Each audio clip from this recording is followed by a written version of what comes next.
China triangle. Me and my triangle, me and my pie chart, me and my Excel sheet, and me and my tables. Oh God. Success is a destination. I mean, I think that's kind of where I'm coming from, to put a ding in the universe, which is Yes. From a dent in the universe to a ding in the universe.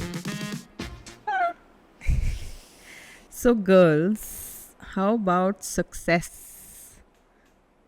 How do you guys define success? I like that we all three are wearing pink and gold for some reason. It's like if you're talking about success, there has We're gonna shine. some And gold. Indian. Yeah, and Indian also. Yeah. I mean, we've been wearing silver throughout. But for success, we all reserved gold. That's a definition of success that's associated with that shine, right? Yeah. Maybe. So, Hema, how would you define success? How do I define success? I think it's changed over time. If you'd asked me this a few years ago, I'd have said, I want to be at this place at work. And success was more a metric at work and some success at life, but very tilted towards work, like an 80-20 split. And I think today what I want to me success is having a complete life, which includes family, friends, time for that, to have those loving relationships. To me, success is doing good work with what I like to do. It doesn't have to necessarily be accompanied with a title or a size of team, any of those. I know it sounds cliche to say that, but for me, the reverse was true. I wanted to be, I can be this person. I need to have that team. I can do it all. It's very different now. And so for me, success would be contentment, I think. Copycat. I think you saw my answers. I've also said how would I define success in the future. And over there I would have said contentment. But I have had quite a journey with the word success. And if we're talking about a journey, like how would I define it? When I was a kid, I think the first time I ever saw a successful woman was in a movie with Shri Devi and Anil Kapoor. Shri Devi and Anil Kapoor. I think so. It was the two of them. But all I remember is she was this businesswoman and she had this dialogue. And she was running a factory and there were all these people who used to report into her. And she was the boss and she would call the shots and she would be like, you understand? You better understand. I remember that dialogue. And I was like, wow, I've never seen any woman who can talk like that, who has the power to talk like that. And I want to have the power to at least be able to say what's on my mind. Because we were raised in a scenario where, you really thought twice and you were always like, what is everybody else going to think and what is everybody else going to say and all of these things. And your family, you can never tell a guy in the house or male in the household that do you understand me? You can never say that, right? So that is the first, and I was small, I must have been 4 years old or something, but to see power. So for me, success got associated with power. The power to speak your mind, the power to do as you please, the power to have agency on your own self. And success got defined as all of that. It was never about, I didn't even know whether her business was profitable, not profitable. Was she making money? Was she actually successful? Everybody else hated her. I think the whole movie was about bringing her down or teaching her a lesson. A very anti-feminist movie it was. But my takeaway was that woman looks powerful. I want to be businesswoman. That was my thing. And so as I grew up, it was always businesswoman banna hai. I have to get up, go out of the house, make my money, live my own life, do my own thing. And it just stopped at that. I think the fact that I would be independent, financially independent, emotionally independent, I can take my own decisions in life means I'm successful. In my entire family, a woman who worked, who earned her own money was successful. That's it. Doesn't matter whether you're a teacher, principal, professor, doesn't matter whether you're a banker, this, that, or anything. The fact that there's money coming to you means you are successful. That's enough. Very low bar. And you don't have to ask permission or do things. So we started very simply like that. And not having to ask anyone for money, that was success. And then as I started working, the definition obviously started to change, because when you keep chasing money for success as a proxy for independence, what ends up happening is that becomes the only metric. And then am I getting a hike? Am I getting a salary? Am I getting this thing? Will this job work for me 3 years later, 4 years later? All of those things became things that I was considering. And I soon realized I was becoming a very unhappy person, because I was only chasing that. So that's when I realized probably success is not about just earning money.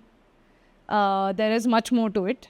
And I devised a triangle where I said that, and this happened much later, probably after 7-8 years of working, where I figured out that there are 3 things, and I can at any point in time get only 2 out of these 3 things also, and maybe that can balance things also. The 3 things were, am I learning something? Am I earning well? And am I having fun? If I am earning a lot and learning a lot, then maybe I can compromise on the fun part, because I'm making a lot of money and I'm also learning a lot. So I can compromise on the fun part. If I'm learning a lot and I'm having a lot of fun, then maybe I can compromise on how much money I'm making, because I'm having a fabulous time and I'm learning. Or if I am having a lot of fun and I'm making great money, then I'll learn at my own time. So I create this. I'm not saying this is way of life. This is what I fabricated for myself as just a general guideline of, if I'm evaluating any sort of job or endeavor in the future, can it at least fulfill 2 out of these 3? It fulfills all 3, तो मतलब dream. मतलब नहीं होता ना perfection life में. So that's why I created these models, and I have a feeling that after this podcast, that people will make memes out of me making models and structures and Excel. Anushka in a triangle. Me and my triangle, me and my pie chart, me and my Excel sheet, and me and my tables. Oh God, I'm realizing so many things about myself. Structure in diagrams. Yeah. But and so I chased different things.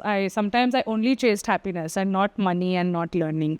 And I went broke in those process of trying to do things on my own. Sometimes I chased money and learning and became extremely sad when I was not finding happiness. So I've now realized that it can't just be 2 out of 3.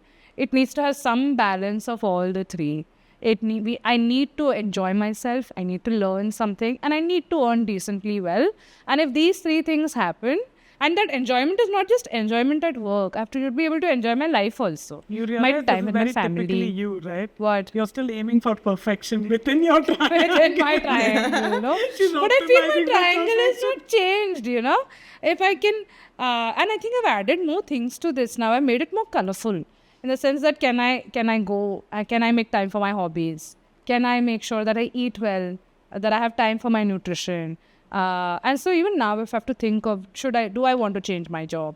Do I want to get a higher position? Do I want to leave agency, move to client side, and do all these other kinds of work also? I think this is what helps me stay anchored. That will I enjoy doing all that kind of work, even though it might give me more money? Or if I get sucked into all of that, will I have time for my life? Will I have time for my hobbies? It helps me evaluate every situation. These 3 levers, they help me evaluate every situation. So success has become a balance rather than chasing just money. Cool. You? I don't think success is a destination. I mean, I think that's kind of where I'm coming from. And I think that's been one shift. I think the way I defined success always was freedom. And I think that's still a part of it, right? Do I have the freedom to spend my time the way I want to spend with people that I want to, spend that time with? Then can I do things that I want to do without that? So I'll give you an example. Last year, quit my job and did not make money or did not earn anything for almost 6 months. And the reason I was able to do that was because there was some money that was stashed away that I could kind of dip into to support myself at that time. And I didn't ask money from anybody, but I could still support myself from 6 months. And I knew that that's the 6 to 8 months is the buffer that I had.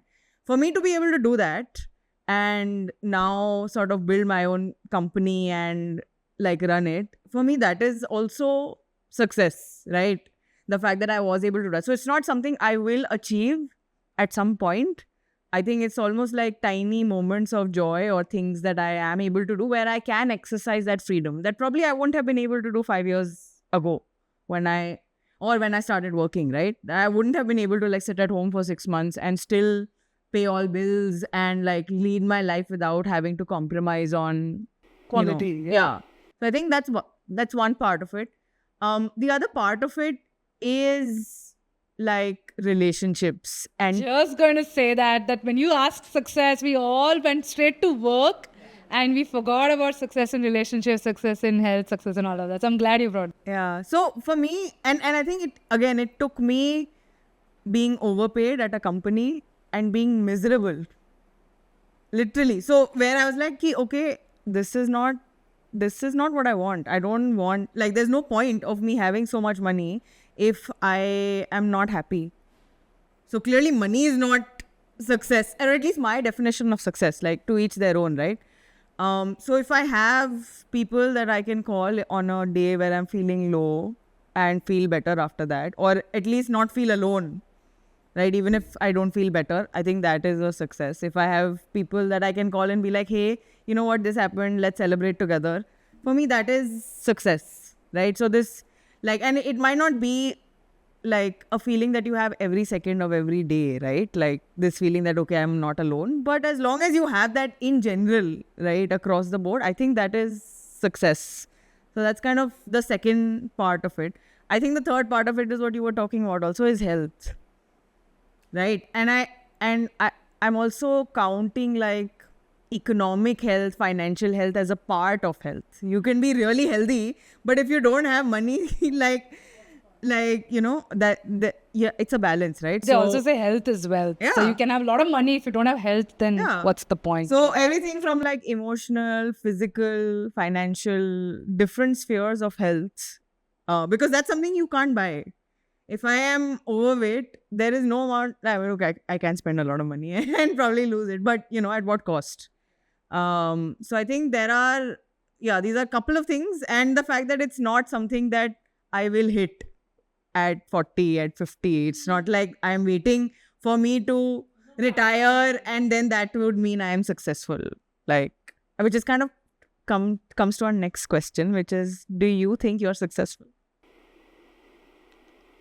So, you know, like your triangle, I have a very different triangle. I have a triangle, but this is my first triangle. So, my feeling is that, you know, people in general can want one or two or three different things. And how you prioritize those teaches you how to view success, I think, right? Money, power, glory. When I say glory, I mean like, you know, you want to be recognized. Recognition, right? For what you do, right? And I think the way you order these really show how you think through actions in life, at work, all of those things, right? And mine has always, if I had to rank it, I would say glory, power, money. And that's really reflected in a lot of the choices I've made and the way I attack problems at work or at life. Life less so, but at work especially, right? I want the glory. I want to be the best at what I do. I want to be recognized for being great. You know, if I were a scientist, I would want to win the Nobel Prize. If I'm a doctor, I have to be neurosurgeon. If I am hopefully going to become a writer, I want to write my full-length novel that everyone wants to buy. I think it's very brave of you to be honest about this, because we talk. Nobody wants to say this, right? Yeah, nobody wants to Because say this. nobody I wants mean, to kudos to you for saying it. state Yeah. it out loud. Yeah. But I know that that is my driver. Now, how mental I become while doing that is different. Am I going to, sort of step over everyone to achieve it? Probably not. But I know that my primary driver is glory. And so, in that sense, I feel like I've had tiny moments of success, like little pulses. But I want my big bang. I'm still looking forward to my big bang, right? I want to do something that is recognized like that. The only difference I think that has come over time is that I am willing for this big bang achievement to be recognized by me, not necessarily externally. Like, I don't want everyone saying Talia, Talia. But if I feel like I have accomplished what I wanted to do at this point, I feel like that is big enough. And right now, I don't think I've done as big a thing that I want to do yet.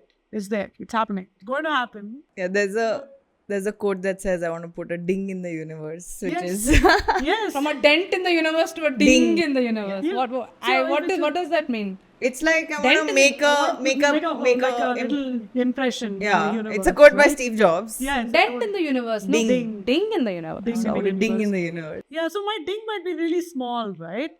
And I think that I used to want everyone to see that ding in the universe. Now I'm okay if that ding solves the problem that ding was supposed to solve, and I feel complete with it.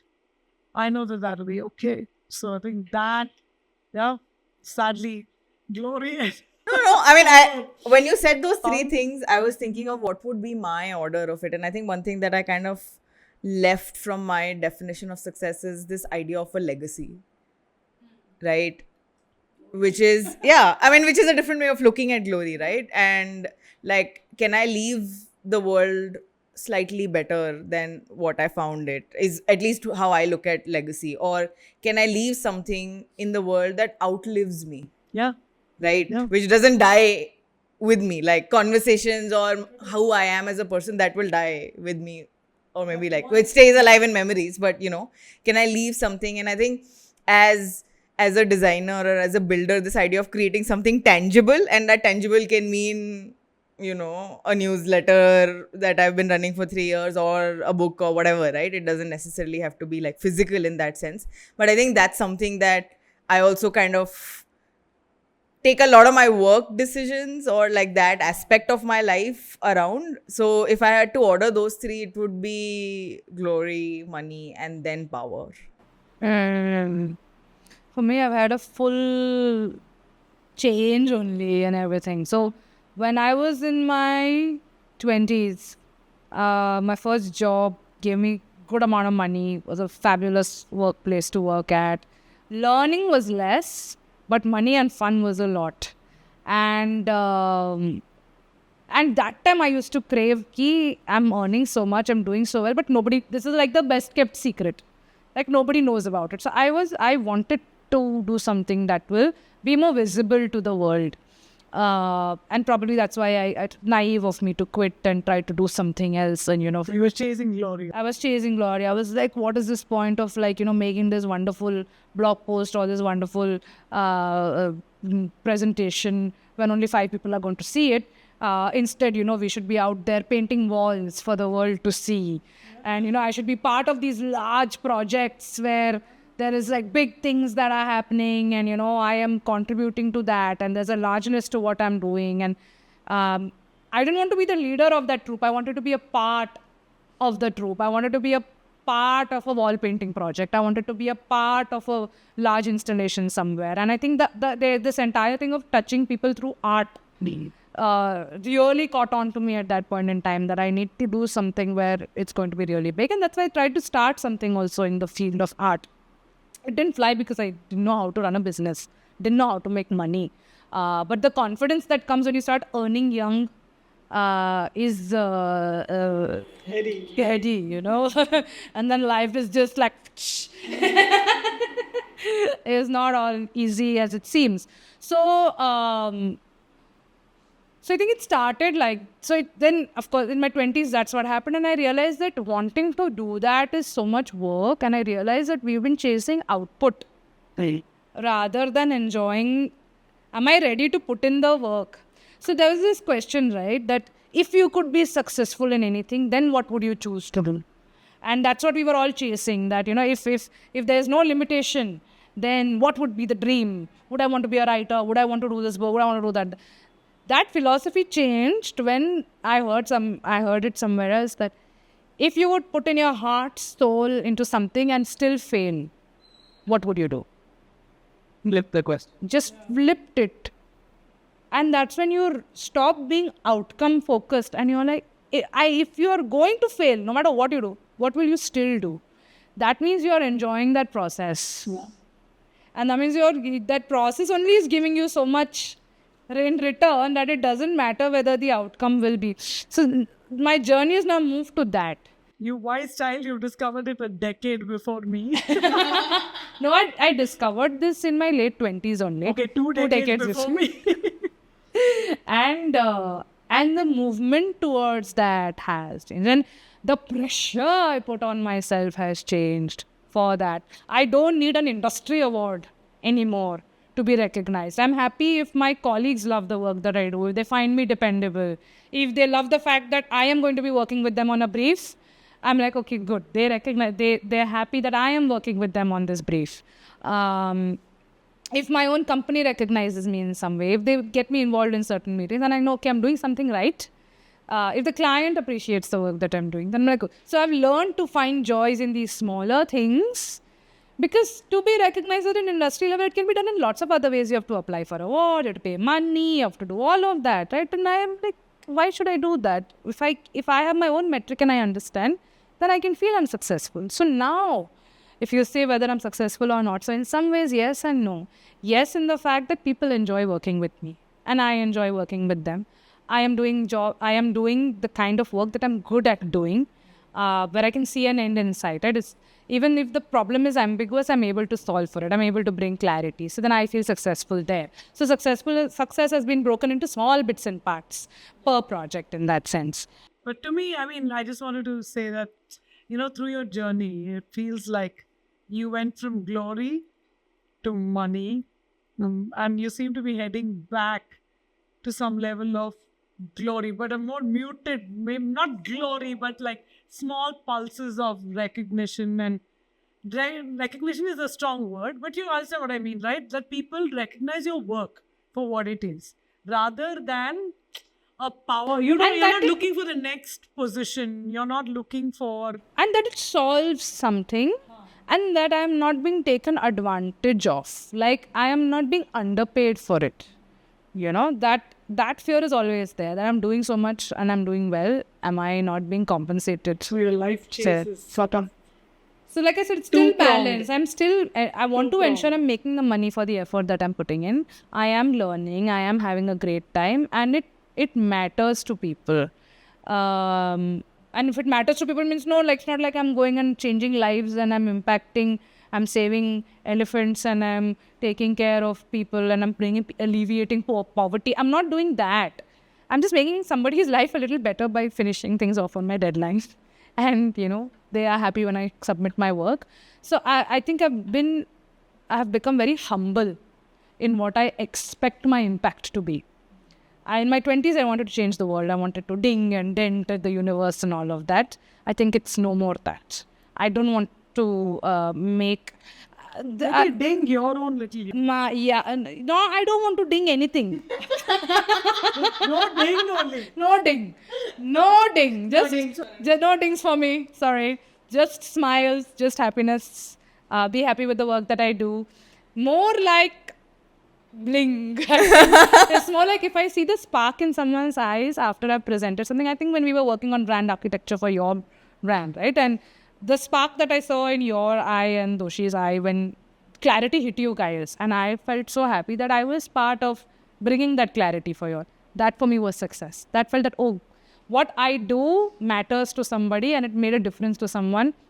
And I was so happy and satisfied with that session. I felt nice. So I've now realized that joy can come in lovely small pockets. I need money to sustain, so I keep my job work also.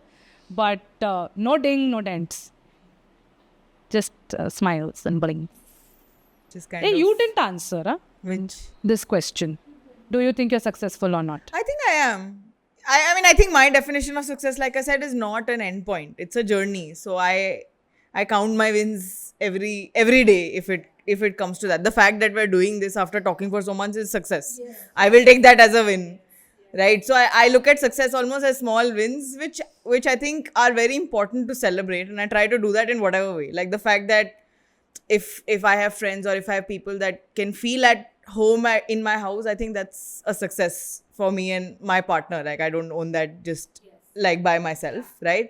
But it's a shared success for us that we're able to create a space where people can feel like they can come in anytime and feel at peace, feel at home, and So I think like I define success not as one big thing, but smaller things. And if they happen, very good. Maybe in some it's a journey, right, that I'm on, and maybe like there can be things that can be better, but I think that doesn't make it any less successful, right? Which was actually coming to my next question. Do you think success is binary? Is it that you either are successful and are not? I think it's perceptive. It's very perceptive. For example, for somebody, earning 1 lakh rupees a month could be success, and for somebody earning 1 lakh rupees a month is a failure. Yeah. Because they're like, I am so educated, I can do so much, and I'm only earning 1 lakh rupees a month. So it's so perceptive. Yeah, but I'm asking just for you. Like that's between two people, right? And different definitions, or like everybody's benchmarks are different, right? But for an individual, for say work, right? Are you either successful at work or not successful? Is it just that binary, black or white? Or are there grays there? That is the question. I think it depends entirely, right? So if you ask me, in some phases of work, I would have said it's absolutely binary. Success is delivering a project versus not delivering a project. So if you're looking at it from a very practical point of view, if you've not been able to deliver a project, not been successful at that instant. But if you only got VP and not senior vice president, it's not necessarily not success. It is a different type of success, And I think that one of the bigger mistakes at least I've made in the past, right, is that when you see that difference, you treat it as binary.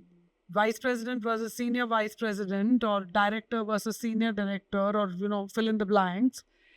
And when you take that as binary, it can start to impact the way you act at work, the way you think about work, the way you react to people. And I think that actually starts to become toxic over time.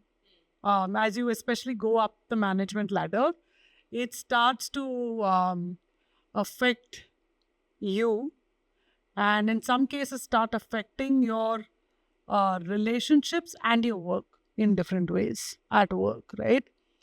So I think there are certain places where success is binary at work, but at home, I mean, like in relationships and with people, I've learned, I used to think it was binary. Like I have a good friend and I talk to them. If I'm talking to them, it's a successful relationship. As in, but if I'm not talking to them, or, whatever, or they stop talking to me, I've been a failure at that relationship. And now, I'm starting to see gray, right? I think that has hugely helped my mental health, as in I am a lot less needy in my relationships because I don't see that holding on to a relationship is a sign of success. It's an outcome, not necessarily success. And, it's true in all kinds of relationships, right? It's in partner relationships, it's in friendships, it's at office, work, friendships, whatever it is. We try so hard, at least I say we, but I mean me, right? I try very hard to, be that person. I can be this, I can be that, I can be that, while also holding on to the authenticity of myself. It's not possible. Well, it's not possible for me. I can't do it. And so I have decided that for me, success in relationships is a metric. I don't necessarily judge it as success. I just feel that relationships that are kind both ways. I am kind and they are kind in the same relationship. There's giving and taking, and there is freedom to be yourself without stressing about it. Oh, I didn't call every third day. Oh, I didn't ping. Oh, and worrying that affects the fabric of that relationship. That is one. And a part of that, an extension of that is how I feel towards my kids. It's a bit of a long answer, but we as parents, when you enter that, that territory, it really is territory, you feel judged at every stage of the way. I mean, even with pets, even as pet parents, right? You're judged by how your child behaves. And you treat it as a reflection of your own worth, your own ability, and your own shortcomings, right? And therefore, your success at upbringing. But is a child who doesn't drink, doesn't smoke, but is a complete asshole a sign of your success? I don't know. Would I prefer a kid who's, done masti when they were young and is a kind and gentle person and is intelligent, learns, asks the right questions? When I say intelligent, that's what I mean, right? Human intelligent. Is that a better outcome of success? Maybe, so I feel like now I've learned to let go of some of my expectations of parental success and treat it differently, define it differently. It's helping me let go of my children to become their own adults. I think that's what's really important to me now, that they become their own adults. And if I'm able to do that, I think that's successful Fully. parenting. Yeah, Letting go of them is successful parenting. How about this? Successful parenting is when you don't have to parent them anymore. Yeah. I don't want to hear from them except to say, hey, it's nice, let's catch up, let's go out for coffee, tea, lunch. This is what I want to hear from them. Or, look after me when I'm sick. I don't want to hear from them about anything else. I will count that as a huge success. For me, whether success is binary or not, I think the way Hema says it, right? When you work in a corporate, then you see your success as promotions and all of those things. Are you getting an increment every 6 months? Is your designation changing? Is your role evolving and all of that? But when you move, like I moved to advertising, and the way you look at success in advertising is so different because it's not linear. In advertising, we have polyamorous relationships with our clients, right? I mean, I will have 4 to 5 clients on retainer. That means I am committed to 4 to 5 clients at the same time.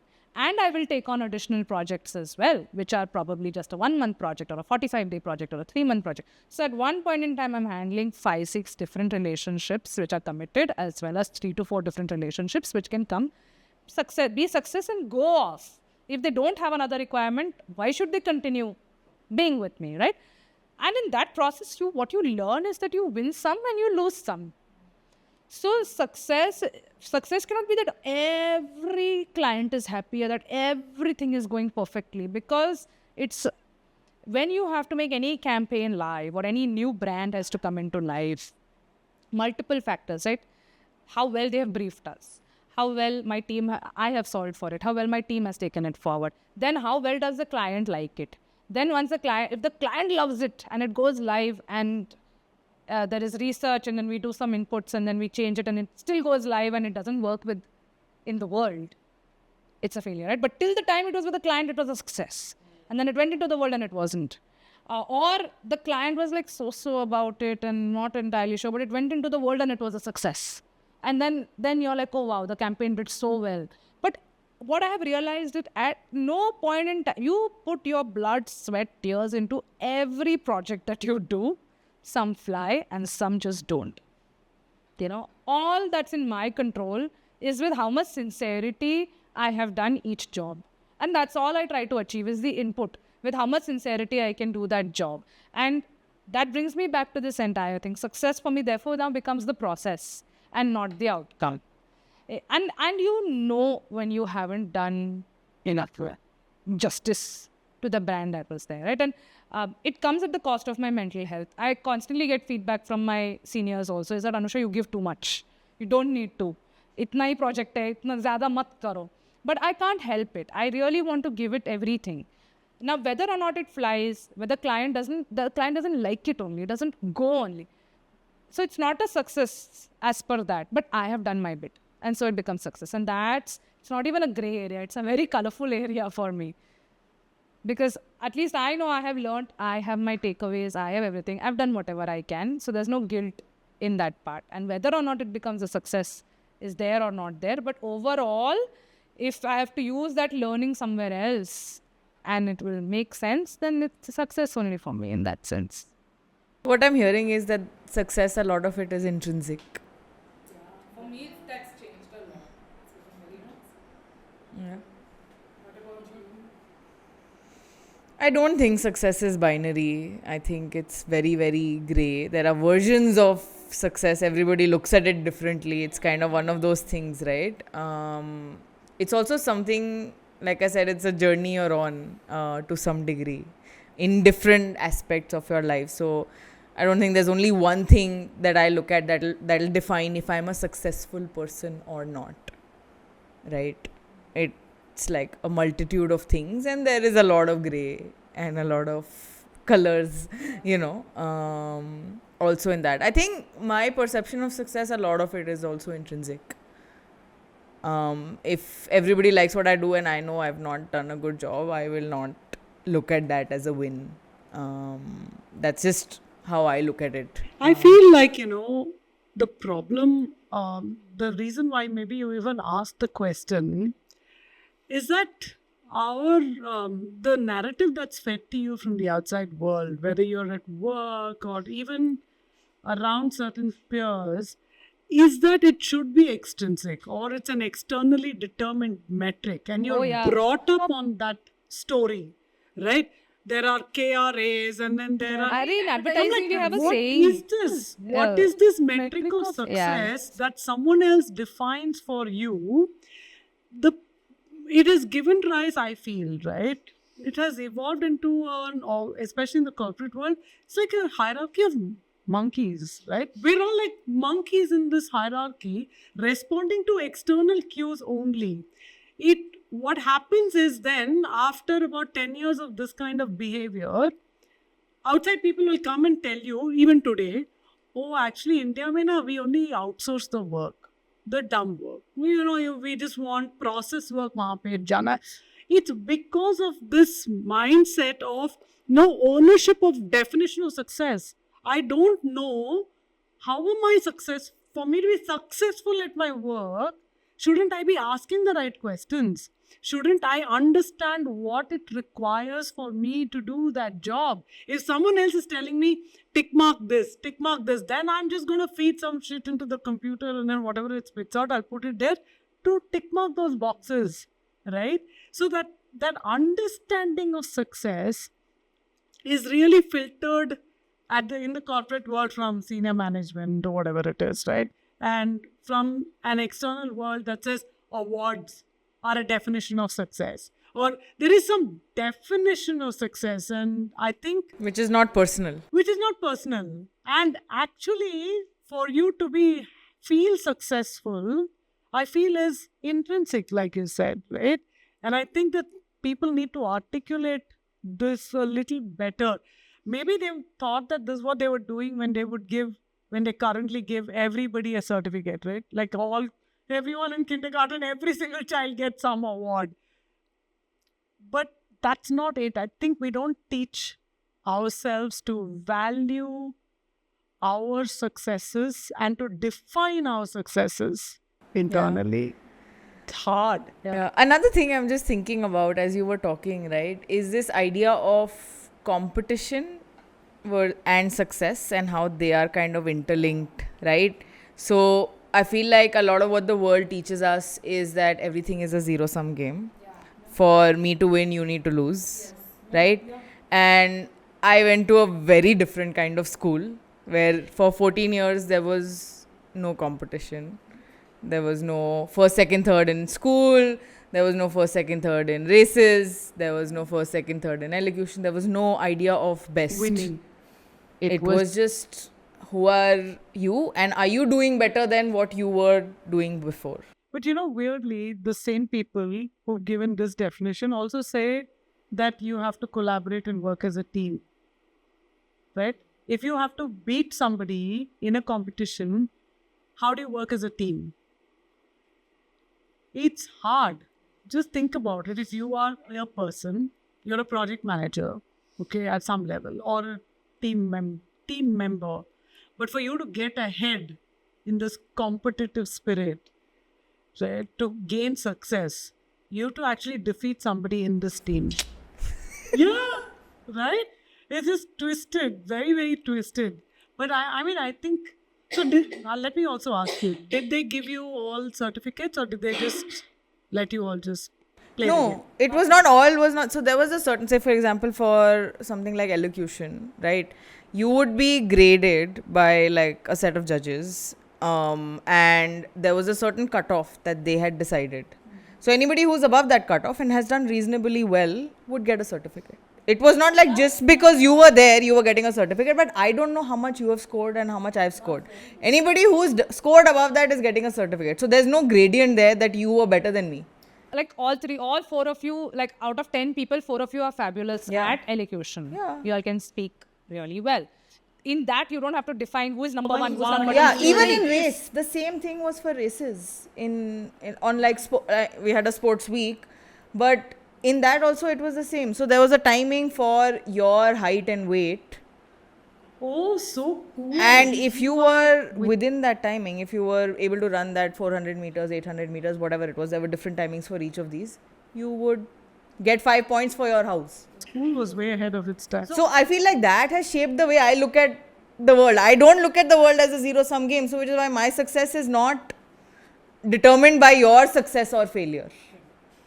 Right? At least that's how I look at I look at it. But I'll let Anusha share some quote you had on advertising. Oh, in advertising. Yeah, because when you mentioned KRAs and all, that we let external factors determine whether we are successful or not. So in advertising, there is a quote, you're as successful as your last project. And I feel that's very toxic. Yeah. Because like I said, your last campaign could have been a success or a failure. And to make crazy campaigns, you need brave clients also, right? So it's a coming together of too many things. And it also has to be at the right time, at the right socio-cultural situation, the right political situation. All of those things matter. So sometimes you would have thought of a brilliant campaign, but just as you make it live, some bad stuff might have happened in the world and then nobody ends up seeing it, right? So to say that you're as good as your last campaign really diminishes everything else that you've done. But what it looks at is, are you competitive enough today? Are you not just resting on your past laurels, but you're working hard even today to do it? So it's I think you need to take it with a pinch of salt, your everyday success. And just because I wasn't that great today does not mean that I will not be better tomorrow, right? And from childhood, we've heard failure is a stepping stone to success. Failure is a stepping stone to success.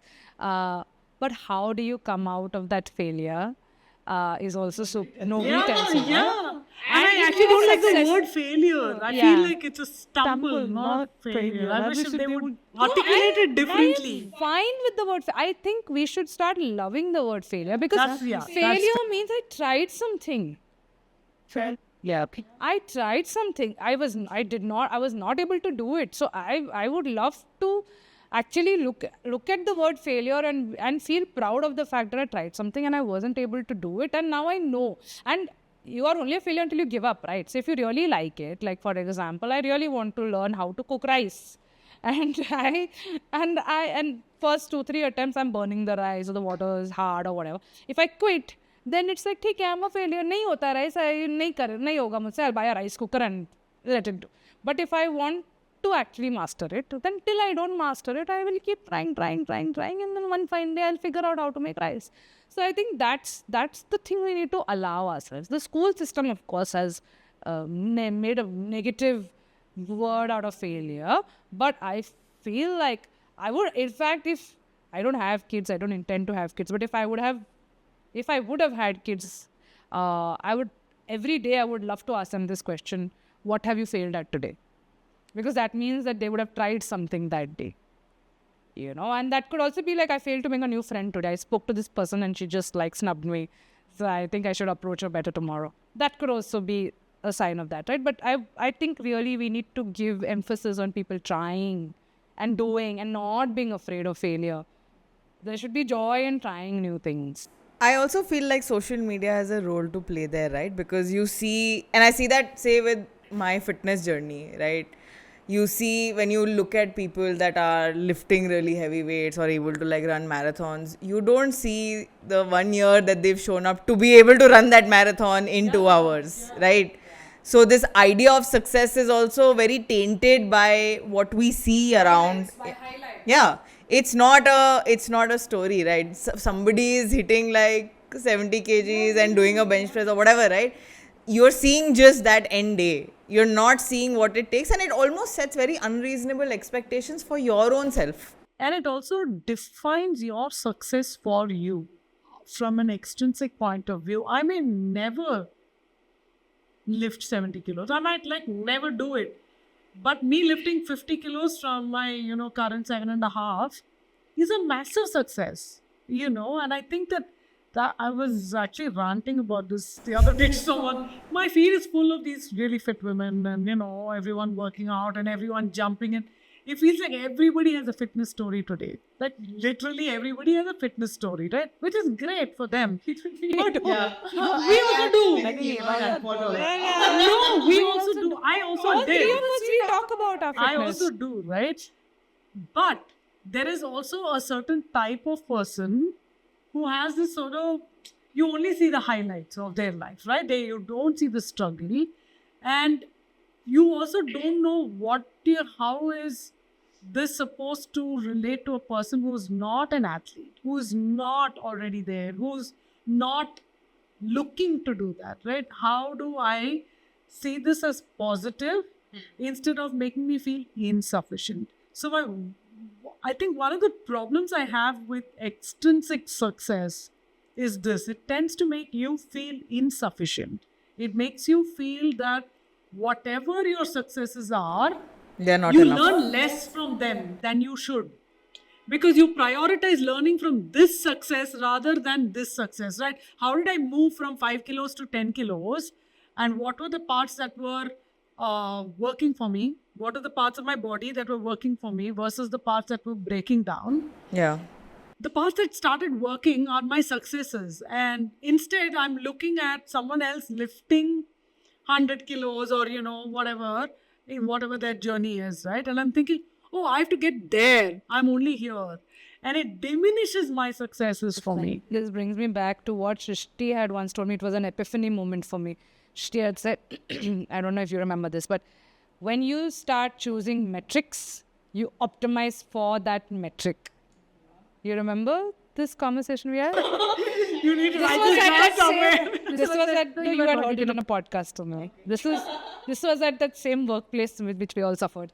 So and then we were so for example, if success for a project is talking to 12 people, then what in say a research project is I have to talk to 12 people. Then you will optimize for that metric that I spoke to 12 people rather than I learned this from each thing. Here are the actionable outcomes out of this. This is what will work. This will not. You don't even go into that because the metric that you have to put a tick mark to is, did I speak to 12 people? Yeah. You know. So, or did I sell 10 burgers today? Rather than did people enjoy the burger that I made? Was it a healthy burger? Was it a great burger? You know. So what happens is everything that's you only look at what's measurable, and then you screw everything. You don't care about everything else because you're so caught up in tick marking your task list of what's measurable. I actually, it's so, it resonates so much for me because I've been through a lot of companies, right? That you see. I feel like some of the products don't make sense at all because, people have done this, like prioritizing the research in terms of numbers than in terms of research. And it really starts to show in output. And I think that's true in any kind of success metric or success quantification as well. I think it's a fine. It's not a balance actually. It should be more qualitative. I feel for each person, you need to do. If you're going to do any work, you should do that work. That internalizing work of identifying what is success for you and what will make you happy, being more successful at. And instead of saying, I want to do some, quantifiable metric, right? I want to be a VP or whatever. I would. Yeah, but VP of what? Like, you can be VP of your house. Yeah, like, where is it? Yeah, it's just, you can join a startup and be CEO, like, or start something. Like people say, I want to be product manager. Why do you want to be product manager? What if you But suck product at it? manager is a set of jobs, right? So it's a set of things that you would like to do. So I think that is fine. But I feel these designations, that is very different because in some organizations, a director is above VP. In some organization, a VP is above director. Those things, what you want is you want to feel a sense of external growth in your organization. To feel that Power. you're being valued. To feel that there are more people reporting into you. That's what you want. So, right? So, and for some people, it's about realizing that, hey, am I a team player or am I a single contributor? And what brings me more joy? Figuring that out. And I think that's a learning process. People who don't figure it out end up being very bitter, I feel, later on, even with all the success that they thought they have, can end up becoming very bitter.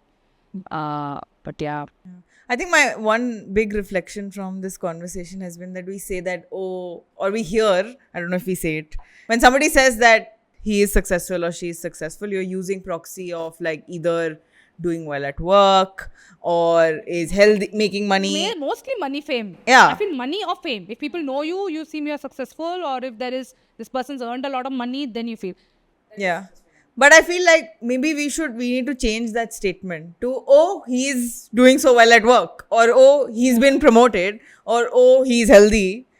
Or oh, her kids love her and she has a great relationship with her kids, instead of using this blanket success as a word on things that may not be how somebody else might define success. Yeah. I should actually start trying and saying it like that because I'm as guilty as everyone. I know he's fairly successful at what he does, right? Maybe even qualifiers like that help. Talking about success, passing it down, and maybe it stops us also from being the extrinsic factors that define success for other people. Yeah. I think a lot has changed given exposure to social media and so much content that people are creating on workplaces, and the kind of films we are watching, the kind of TV shows that we are seeing, which are covering office scenarios and everything as well. Plus, when you watch stuff like She Said, and you look at the Me Too movement, and you look at all of those things, and you realize the amount of power people used to wield and how they bent people to their will, and their films used to be successes, but they did so much sexual harassment at their workplace and all. Then you really start to wonder, are these people actually successful or were they broken? And, like, why did they do what they did? We've heard stories of empires crumbling, empires being formed. The whole of history is full of wars and what we try to achieve. And then you're successful in a war. There's a victor, there's a loser. There's all of those things, right? And then to what extent, to what outcome, how did it impact everybody else?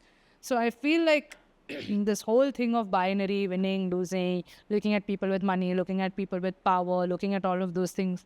If a person is not internally happy and not internally okay with where they are at and what they are doing, what's the point of it all? So, closing thoughts. Let me ask each of you, what would be a personal mantra for success? I feel you should figure this out on your own, what success means to you. Inward journey. Yeah. Not an outward journey. I don't know. Maybe when I have a feeling that maybe when I'm much older, I might recluse a little from the world and, have a nice little space and just some animals and take care of them, of abandoned animals, and maybe that I might think that is success. Or I might be in a city and help people No, I out to mean, do what would something, you and that might be. articulate to yourself is what I mean. Like not like something that you're gifting to the world, right? But what is some principle that you'd like? For example, and I'm not saying that it's restricted to this, right? I want to remember that success is not the goal for myself, right? I want to remember that I'm doing more that cannot necessarily be defined in the confines of that one word. But that mantra is sort of, for me, is very personal. Yeah, I want to stay cognizant of the fact that success is of many kinds, and to be appreciative of the kinds that I can achieve. So that's sort of. I think what I would say is success looks different on different days. Yeah. Right? So on some days, just getting out of bed is a success and you will take it. Like you should take that. Right? And on some days, it's conquering the world or whatever that means for you. Right? So it's not the same. Like it will not be the same for you every day. And that's okay. Now that I got a chance to think about mantra for success. All right. Be the mantra Saying. of success. Whatever. Yeah, I think it is just showing up.